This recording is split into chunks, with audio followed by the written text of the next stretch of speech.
오늘은 사도행전 12장 1절로 12절의 말씀을 함께 나누어 보겠습니다.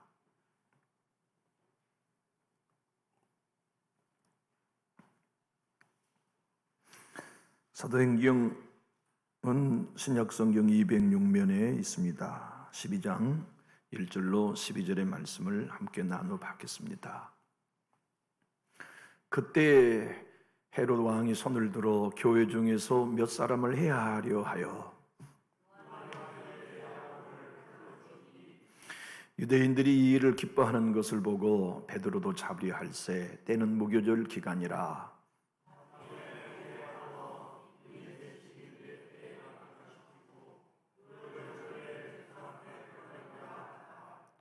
이에 베드로는 옥에 갇혔고 교회는 그를 위하여 간절히 하나님께 기도하더라.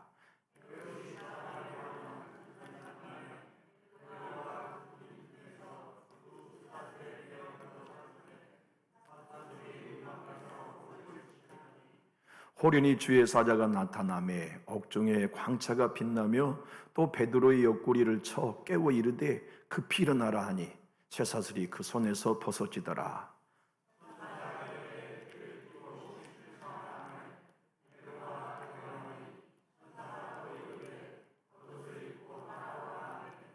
베드로가 나와 따라갈새 천사가 하는 것이 생수인 줄 알지 못하고 환상을 보는가 하니라.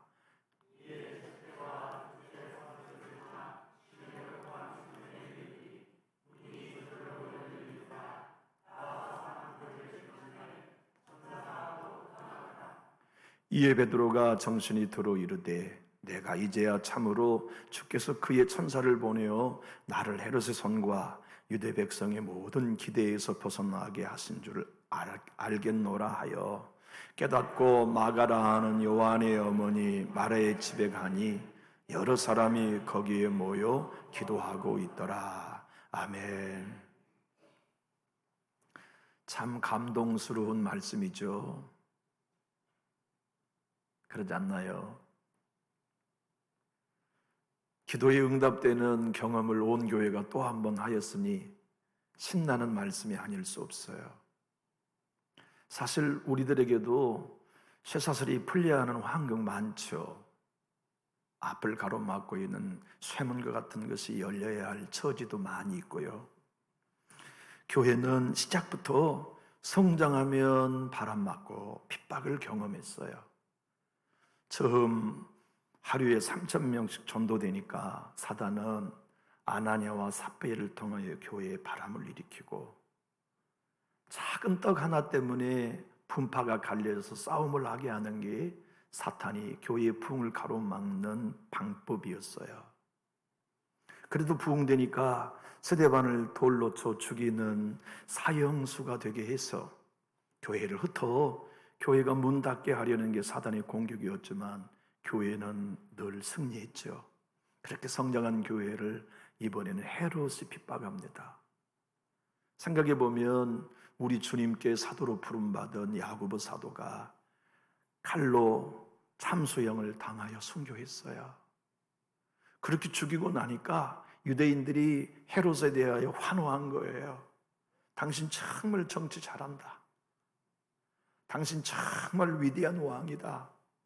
그렇게 칭송하니까 야, 내가 이 유대인들의 마음을 얻어가지고 순전한 정치, 이 골치 아픈 유대 땅에 반란 없이 폭동 없이 치리할 수 있는 방법은 야, 유대인들이 싫어하는 교회 계속 핍박하면 되네. 답을 얻은 거예요. 그래서 이번에는 두 번째 베드로를 죽이기 위해 잡았어요.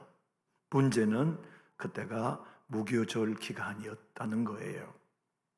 여러분 아시는 것처럼 무교절은 6월절이 지난 다음 날로부터 6일 기간이죠. 이 7일 동안 유대인들은 6월절과 무교절을 통해 축제를 벌리죠. 그리고 그 기간 동안에는 사형 집행 못합니다.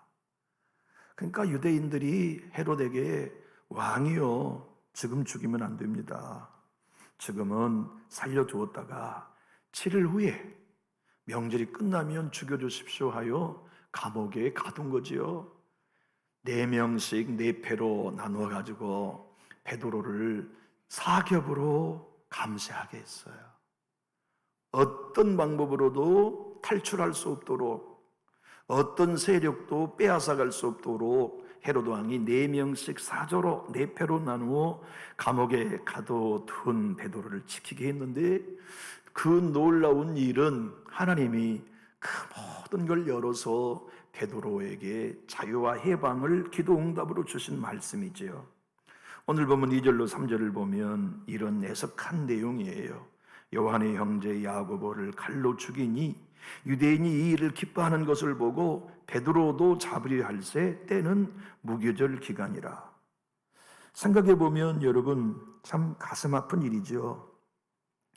교회가 핍박받는데 유대인들은 기뻐했다니,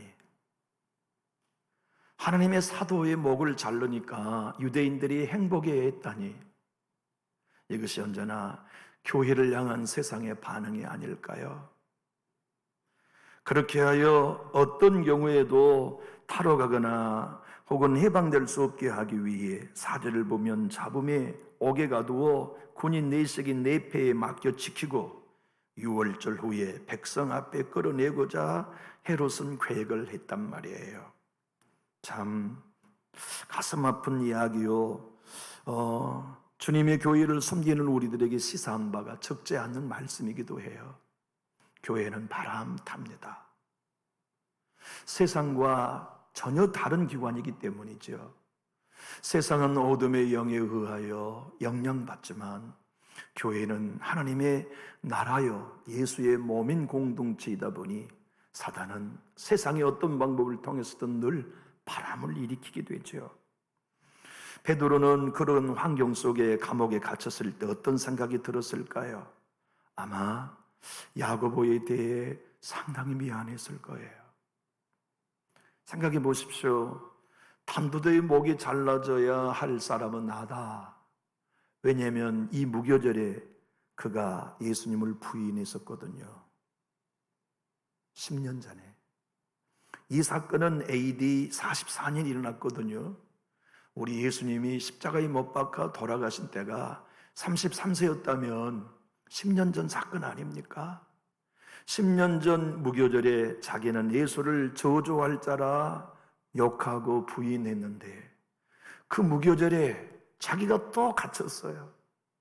왜 생각이 안 났겠어요? 당만으로도 예수님 부인했던 게 생각난 베드로였는데 내가 10년 전 무교절에 예수 부인했었지. 그 아까운 야고보 사도가 목에 잘려 죽다니, 하나님 그 순교는 내가 해야 되지 않나요? 그 일꾼은 교회의 가장 중요한 인물이요, 갈라디아서 말씀을 보면 기둥 같은 야고보라고 했으니 주님 이 예루살렘 교회 하나님의 나라를 지키는 기둥 그를 살리시고 나를 죽이시지 하나님 왜 나를 살리시고 그를 죽게 하셨나요? 하는 생각 베드로가 해보지 않았겠어요? 그렇게 베드로는 7일 기간의 감옥에 갇혀서 죽게 된 다음 날이 죽게 되는데 전날 밤에 천사가 찾아왔어요. 천사가 찾아왔을 때 광채가 그 감옥 전체에 빛났는데 아마 여기 내용은 소상히 본문은 소개하고 있지 않아 잘 이해할 수는 없지만 베드로의 눈에만 밝은 광채가 비치지 않았을까 하는 생각이 들어요.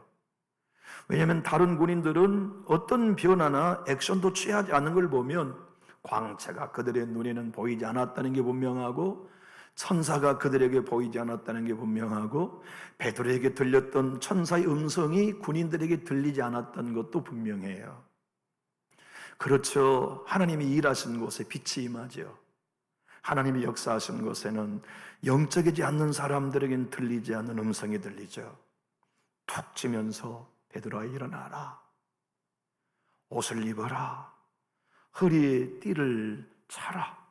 신발을 신고 함께 일어나 가자. 그는 이게 환상인 줄 알았어. 그런데 이상하게 눈을 떠보니까 세상에 그렇게 말씀하는 한 사람의 이야기가 들리자마자 손에 있던 쇠사슬이 풀린 거예요. 이게 생시가 아니라 지금 내가 이상한 환상을 보네. 아니 그런데 일어나가지고 한 사람을 따라가는데 천사인지 아직 모르는 거예요. 첫 번째 4명을 지키고 있는 한 패를 지났는데 그 사람도 눈을 뜨고 베드로가 지나가도 몰라요. 신기하네. 잠든 게 아니에요. 그 다음 4명을 지키고 있는데 그 다음 4명을 지나가는데 다 눈 뜨고 있으면서 베드로를 몰라봐요. 이게 도대체 무슨 일이야? 그리고는 쇠문 앞에 딱 들어서니까 자동문은 그때 생겼어요. 그냥 쇠문이 서로 열리더니 한 발자국 지나니까 앞장섰던 천사가 사라져버린 거예요. 아, 천사였구나. 주의 사자 천사가 와서 나를 건져주셨구나. 그때야 비로소 알고 이게 환상이 아니라 생시구나 깨달았던 거예요. 그리고는 급하게 교회에 갔죠. 교회 가서 마가의 다락방 요한의 집에 문을 두드립니다. 그러니까 그곳에는 성도들이 몇이 모였는지는 모르지만 일주일 금식하며 베드로 목사님을 살려달라고, 그 생명을 보호해 주시라고, 야고보 사도도 돌아가시고 스데반도 처형당하고 베드로 사도까지 순교한다면 이 교회는 누가 돌봅니까? 우리 교회 목자 다 이러면 하나님 어떡합니까? 일주일씩 금식하고 기도하고 있는데 베드로가 계속 문을 두드려요. 그러니까 그 집에 있는 여자아이 로데가 가만히 문 사이로 밖을 내다보니까 세상에 감옥에 가 계시는 목사님이 와 계신 거예요. 오늘 본문 다 읽진 않았지만 12절에 이런 말씀이죠. 깨닫고 마가란 요한의 어머니 마리아의 집에 가니 여러 사람이 거기 모여 기도하고 있더라. 이렇게 해서 사람들이 베드로를 영접하고 베드로와 함께 하나님이 응답하신 기도의 열매를 함께 나누며 작별하죠. 야고보와 형제들에게 안부를 물으시오. 베드로는 또 다른 곳에 피신하여 복음을 위한 사역을 계속 지속합니다. 이런 기도 응답 사실은 모든 가정에 필요하죠. 교회마다 지금 이 시대만큼 기도 응답이 절실한 때가 또 언제 있을까요? 그러지 않나요? 우리 어머니 세대, 우리 할머니 세대, 여러분이 예수님을 처음 믿던 시대에 참 우리 어려웠죠. 가난했어요. 열려있는 문은 하나도 없었어요. 그러니까 밤마다 기도하고 산골장마다 금식하며 철야하는 울음소리의 예국이 조국 땅 한반도에 가득했었죠. 기도원마다 주중이든 주말이든 상관없이 기도하는 사람들로 가득하고 어느 기도원이나 상관없이 금식하고 하나님 앞에 작정하고 주의 기도 응답을 사모했던 우리의 옛 시절들이 있었죠. 그때보다 기도 응답이 지금 덜 필요한 건가요? 그때보다 성령의 능력이 지금 우리에게 덜 필요한 걸까요? 그때보다 우리가 간절히 기도해야 할 제목이 더 적은 걸까요? 훨씬 많다고 생각해요. 주님이 오늘 이 불행한 사건 속에 주시는 아름다운 기도 응답을 통해 우리에게 들려주신 메시지가 있어요. 그것이 뭐냐면 기도 응답은 내게 맡겨라. 그리고 각자 사명을 감당하라. 여러분, 기도 응답은 어차피 우리의 영역 밖의 것이에요. 여러분의 가정에 간절한 기도의 제목이 있다는 얘기는 그 기도의 응답이 여러분의 소관이 아니란 뜻 아닙니까? 교회에 간절한 기도의 제목이 있다는 얘기는 교회 구성원이 그 기도에 대한 응답을 이룰 수 없다는 얘기 아닌가요? 하나님이 해결해 주셔야 하고 하나님이 응답해 주셔야 되는데 중요한 것은 생각해 보세요. 왜 베드로는 건지시고 야고보는 안 건지셨냐? 그러잖아요. 베드로를 옥문을 열어서까지 살려주셨다면, 기도 응답을 하셨다면 야고보는 왜 안 건져주세요? 우리가 신앙생활을 하면서 다른 형제 자매들의 간증을 들을 때 이런 안타까운 마음이 들지요. 왜? 하나님, 저 양반의 기도는 응답하시고 내 기도는 응답하지 않으신가요? 제가 2005년에요. 우리 교단 100주년 기념해를 즈음하여서 우리 교단이 2007년이 100주년이었거든요. 2005년에 제가 개척교회를 하기 위해 실촌 소양관에 이제 우리 교단 개척훈련학교 입소를 했어요. 그리고 한 사람 산사심 48분의 목사님이 거기 통로가여서 이제 8주간 개척훈련을 받았는데요. 매일 목사님들에게 나오셔서 간증하게 하신 거예요. 왜 개척하려고 하는지, 어떤 동기로 교회를 세우려 하는지. 근데 저는 이제 제 막둥이 아들 간증했어요. 하나님께서 저에게 개척을 명령하셔서 자녀들 내세 보험금 해약하고 저희 뇌 보험금 해약하여 개척 교회 가지고 간 게 아니라 목회하는 교회에 헌금했습니다. 근데 다음 날 우리 아들이 자동차에 깔린 일이 있었습니다. 그 얘기 간증했어요.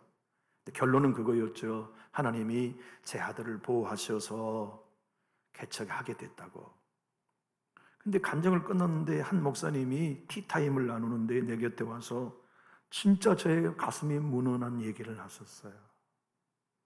왜 하나님은 당신 기도는 들으시고 내 기도는 안 들으셨대요? 그러는 거예요.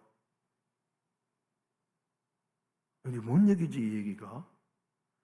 근데 당신이 하는 말은 당신이 목회하는 시골 교회에 동네 우물이 있었어요.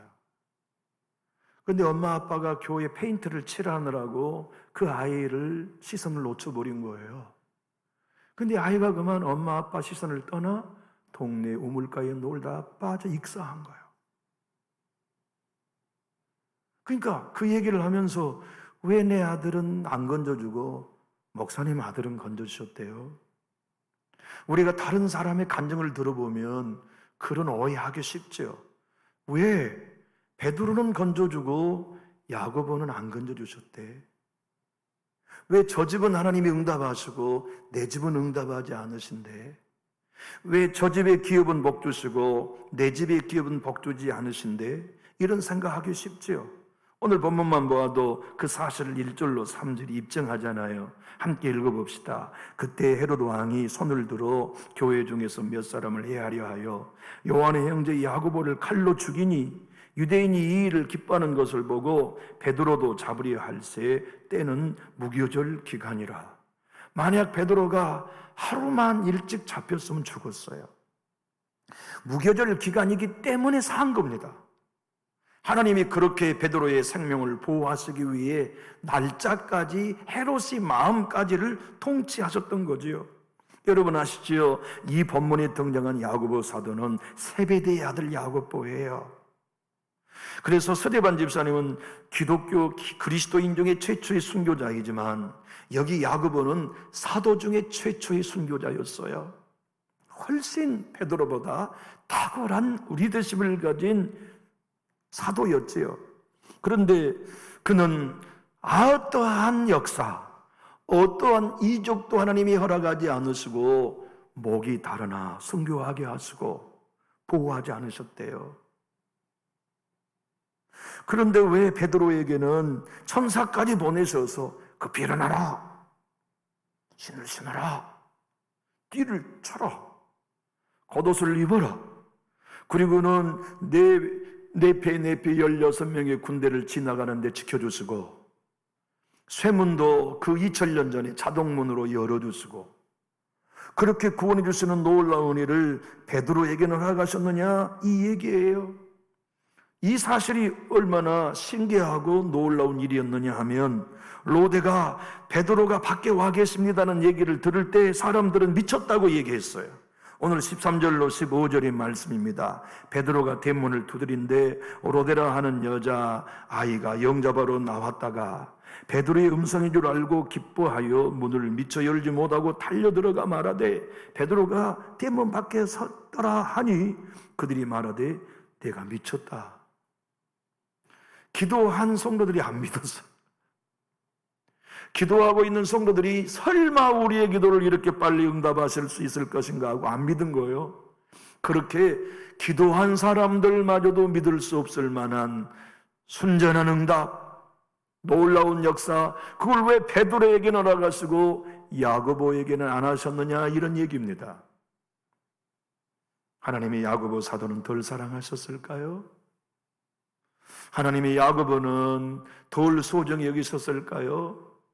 우리 예수님이 야고보를 통하여 더 놀라운 일을 행하고 싶었는데 실패하신 걸까요? 천사가 베드로를 도왔다. 그 이야기는 여러분과 저의 삶이 오늘도 천사들은 우리의 삶을 돕고 있어요. 이게 참 귀하고 놀라운 은혜입니다. 하나님의 능력이 우리와 함께 하시고 예수님의 권세가 우리를 붙들고 계시지만 하나님은 천사를 통해서도 여러분의 가정, 일터, 자녀, 우리 교회를 지키고 계세요. 참 이게 놀라운 일이죠. 연예인 교회를 하영조 목사님이 섬기실 때 40세대는 이제 부부가 우리나라 미국에서 이민 가서 살다가 우리나라에 왔어요. 그런데 이 가정에는 문제가 있었어요. 뭔 문제가 있었냐면 아이를 낳았는데 아이가 장애자로 태어난 거예요. 불교 신자들이에요. 그런데 이 아이가 장애자로 태어나 병원, 이 병원, 저 병원을 다니면서 치료하려고 해도 치료가 안 되고 죽었어요. 근데 이 부부가 이 고통이 너무 커서 한국 땅에 못 살겠다. 그리고 다시 미국으로 제2차 이민을 간 거예요. 이민을 갔는데 거기서 또 임신을 했어요. 건강한 아이가 태어날 줄 알았는데 똑같이 장애를 가진 아이가 태어났어요. 그러니까 남편이 아내와 자녀를 버리고 이혼해버렸어요. 그래서 이 여인이 그 아이를 병원에 입원해놓고 핏덩이를 입원해놓고 자살하려고 오늘 죽을까 내일 죽을까 어떤 방법으로 죽을까 고민하고 있는데 이민자 중에 한국 그리스도인이 전도해 준 거예요. 아무개 엄마 오늘 우리 교회 풍집회가 있는데 같이 갑시다. 가기 싫었는데 내가 죽으려고 마음 먹었으니 교회나 한번 가보자 하고 교회를 갔는데 미국 목사님이 영어로 설교하는데 하나도 귀에 안 들어왔대요. 짜증난 거예요. 내가 왜 여기 와 있지? 내가 이렇게 나하고 안 맞는 곳에 불교 신자니까. 그렇게 생각을 하는데 설교를 딱 끝나고 미국 목사님이 예수 그리스도를 믿기를 원하신 분은 자리에 일어나서 앞으로 나오라고 한 거예요. 자기는 예수 믿을 생각도 없고 앞으로 나가는 건 더더욱 창피하니까 생각도 안 하는데 누가 등을 훅 들어서 밀더라는 거예요. 그래서 아니 누가 나를 밀지? 뒤돌아보니까 아무도 없어요.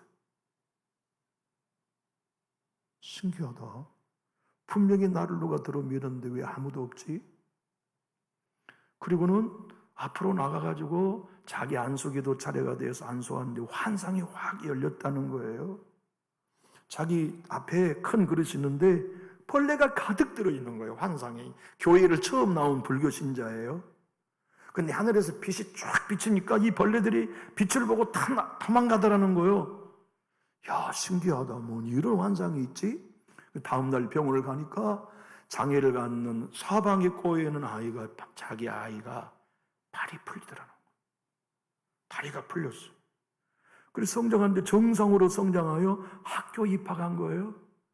그래서 그분이 연예인 교회 하용조 목사님에게 와가지고 자기가 천사를 만났다고, 하나님이 자기의 인생을 만나셨다는 간증을 하셨다는 거예요. 천사는 이렇도록 오늘 또 우리 교회 지키고 있어요. 고난이 여러분의 가정이 있지만 하나님 지키시죠? 천사 하나여도 여러분의 가정은 안전한데 하나님의 천사와 함께 우리의 삶을 지키시고 보호하시는데 너무너무 중요한 이야기가 이거예요.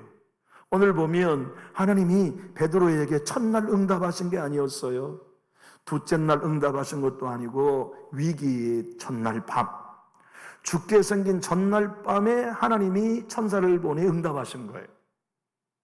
이것은 언제나 하나님의 일한 방식이에요. 여기 오늘 하나님, 나는 이제 못 버팁니다. 나는 더 이상 견딜 수 없습니다. 이제 하나님, 나는 오늘이 아니면 죽습니다. 나는 내일까지 버틸 힘이 없습니다라고 우리 좌절할 때 성경은 힘내라, 당신에게 기도 응답이 내일로 다가왔다는 메시지를 우리에게 주고 계세요. 사실 여러분과 제가 숨 쉴 수 있을 만한 때 하나님 아직 응답 안 하시더라고요. 그러지 않아요? 완전히 숨쉬지 못하게 된 위기의 상황, 내일이면 죽는다 하는 밤에 천사 보내 쇠사슬을 풀어주세요. 내일이면 죽는다 하는 때에 하늘문을 열어서 물질을 채워주세요.